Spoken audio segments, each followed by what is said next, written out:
برطانیہ کے شہر مانچسٹر سے عارف کسانہ کا سلام قبول کیجیے۔ آج آپ کو یہاں مانچسٹر کے اس مشہور سائنس اینڈ انڈسٹری میوزیم کا دورہ کرواتے ہیں۔ یہ بہت ہی زبردست میوزیم ہے۔ یہ صرف میوزیم نہیں ہے بلکہ برطانیہ کی جو صنعتی تاریخ ہے، اور اس سے پتہ چلتا تھا کہ کس طرح سے برطانیہ نے پوری دنیا پہ جو ہے وہ حکومت کی اور کون سی وہ ترقی تھی۔ یہاں کا داخلہ مفت ہے، لیکن رضاکارانہ طور پہ اگر کوئی چاہے تو 5 پاؤنڈ جو ہے وہ انہیں دے سکتا ہے، وہ ان کی طرف سے جو ہے وہ عطیہ ہو جائے گا۔ تو یہاں اس کے 2 بڑے ہال ہیں۔ اس سائنس میوزیم کے پہلے ہال میں جو ہی ہم آتے ہیں تو اس میں جو برطانیہ کی اس دور کی جو سائنسی اور صنعتی ترقی ہے اس کا اندازہ آپ اس ویڈیو سے کر سکتے ہیں کہ جب دنیا ابھی سائنس کے میدان میں بہت پیچھے تھی تو 16ویں 17ویں صدی میں یہاں پہ یہ کام شروع ہو چکا تھا، اور پھر اس صنعتی انقلاب نے برطانیہ کو دنیا میں وہ مقام حاصل کروایا جو دنیا کے باقی ملک بھی شاید نہ کر سکے۔ اور کہتے تھے کہ ایک وقت میں سلطنت برطانیہ کا جو سورج جو تھا وہ کبھی غروب نہیں ہوتا تھا، اس کی بنیاد یہ سائنسی اور صنعتی ترقی تھی۔ اور اس میں یہ ریلوے لائن کا بہت بڑا جو ہے وہ ایک کردار ہے۔ کہتے ہیں کہ جب سٹیم انجن یہاں پہ بنا اور ریلوے لائن یہ بچھائی گئی، آپ دیکھ سکتے ہیں ویڈیوز میں، تو اس ریلوے لائن نے پھر جو ہے وہ ٹرانسپورٹیشن اور برطانیہ کی جو نقل و حمل ہے اس میں بہت بڑا کردار ادا کیا۔ اور اس کے بعد جو ہے وہ برطانیہ جو ہے وہ اس کی پوری دنیا میں اس کی جو تجارت ہے وہ بڑھتی گئی، اور یہاں کی جو چیزیں ہیں وہ پوری دنیا میں گئیں، اور وہاں سے پوری دنیا سے انہوں نے را میٹیریلز کو یہاں امپورٹ کیا، اور یہاں انہوں نے اس را میٹیریل کو لا کے تو وہی چیزیں جو ہیں پھر واپس ان ملکوں کو جو ہے وہ بیچی۔ جیسے آپ دیکھ سکتے ہیں کہ کافی جو ہے وہ یورپ میں پیدا نہیں ہوتی، چائے یورپ میں پیدا نہیں ہوتی، لیکن کافی اور چائے کی جو بڑی کمپنیاں ہیں جو اس سے منافع کماتی ہیں وہ یورپین کمپنیاں ہیں۔ تو ان لوگوں نے جو ہے وہ علم کو، سائنس کو، انڈسٹری کو، صنعت کو بنیاد بنا کے یہ لوگ جو ہیں وہ آگے بڑھے، اور آج جس مقام پہ کھڑے ہیں اس میں یہ ان صدیوں کی جو ہے وہ محنت شامل ہے۔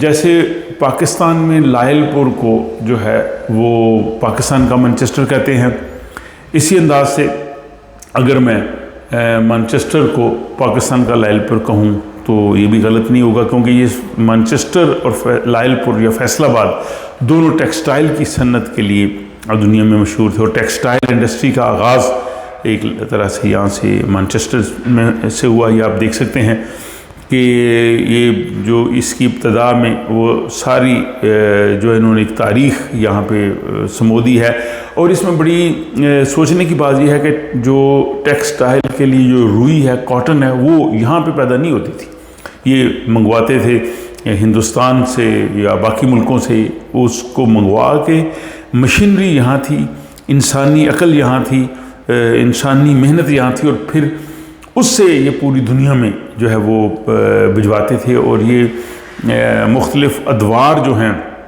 اس کے ٹیکسٹائل کی انڈسٹری کے وہ یہاں پہ بتائے گئے ہیں۔ پھر ان میں مشکلات کا بھی یہاں پہ انہوں نے ذکر کیا ہوا ہے کہ جب یہاں پہ ٹیکسٹائل انڈسٹری شروع ہوئی تو اس کی مخالفت بھی ہوئی، بہت سے لوگ تھے جو آ کے ان کی مشینوں میں توڑ پھوڑ بھی کرتے تھے، لیکن اس کے باوجود یہ کام جاری رہا۔ اور یہاں آپ دیکھیں یہ جیسے ہمارے ہاں وہ جو ہے وہ چرخہ ہوتا ہے، اس طرح کا یہ جو ہے وہ الیکٹرک چرخہ بھی ہے۔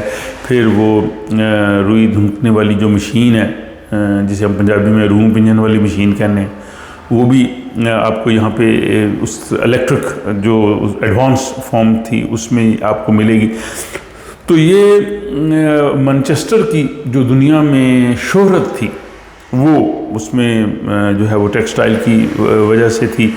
پھر آج کل تو ظاہر ہے، میں نے پچھلے بلاگ میں جیسے کہا کہ فٹ بال کی وجہ سے بھی ہے، مانچسٹر یونائٹڈ اور مانچسٹر سٹی دنیا کی بڑی مقبول فٹ بال کی ٹیمیں ہیں، اور یہاں کی جو یونیورسٹیز ہیں، تو دنیا میں وہ قومیں آگے بڑھتی ہیں جو سائنس اور ٹیکنالوجی کے میدان میں جو ہے وہ آگے جاتی ہیں، اور پھر اس طرح کے جو میوزیمز ہیں وہ قائم کرتی ہیں. اس سے ایک تو ان کی تاریخ جو ہے وہ یہاں پہ ہو جاتی ہے محفوظ.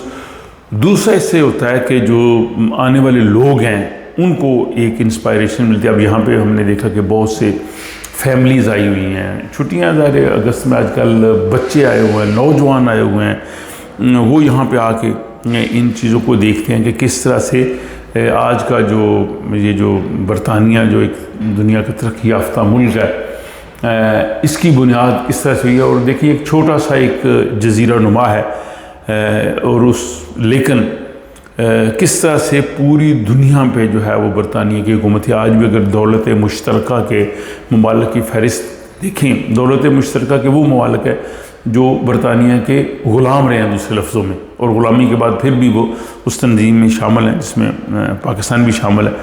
تو یہ بہت بڑی جو ہے وہ ان ملکوں کی فہرست ہے. وہ سارے جو ہے اسی جو ہے وہ ترقی کی وجہ سے برطانیہ نے ان پہ دسترس حاصل کی.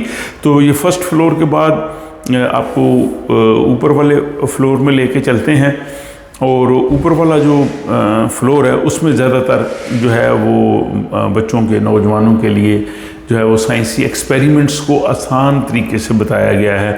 یہ اس میں زمین میں جو زلزلہ آتا ہے اس کے لیے بھی ہے, یا بھاری چیزوں کو کسی طرح سے آپ اٹھا سکتے ہیں, یا جو فزکس کے جو سادہ اصول ہے ان کو سائنسی انداز سے اس طرح سے پیش کیا گیا ہے. بلکہ بچوں کے لیے یہ جگہ رکھی گئی کہ بچے خود یہ ایکسپیریمنٹس کریں, ان میں سائنسی جستجو اور آگے بڑھنے کا جذبہ پیدا ہو. تو میں نے یہ دیکھا کہ یہاں پہ یورپ میں اس طرح کے بڑے بڑے شاندار میوزیمز ہیں, جیسے ہمارے اسٹاک ہوم میں بھی اس طرح کا جو سائنس ٹیکنالوجی کا میوزیم ہے, اس کے علاوہ جو ہے نیچرل ہسٹری کا میوزیم ہے. تو وہی انداز یہاں پہ ہے. اور یہ بھی اس کی جو دوسری جانب ہے وہاں پہ جو ہے ابھی کنسٹرکشن ہو رہی ہے. ہم دیکھنا چاہ رہے تھے جو جس میں سٹیم انجن ہے, وہ انہوں نے کہا جی کہ ابھی کھلا نہیں ہے. اور سٹیم انجن کی جو ایجاد ہے اس نے برطانیہ کو پوری دنیا پہ جو ہے وہ دسترس دلائی. اور یہ اتنا شاندار میوزیم ہے. بہرحال اس کے بارے میں اپنی رائے کا ضرور اظہار کیجیے, کیونکہ ولاگز میں جو علمی سائنسی تحقیقات ہیں ان کو بھی میں موضوع بناتا ہوں, اور مجھے آپ کی رائے کا انتظار رہے گا. اپنا خیال رکھیے گا, اور اگلے ولاگ تک کے لیے اجازت دیجیے.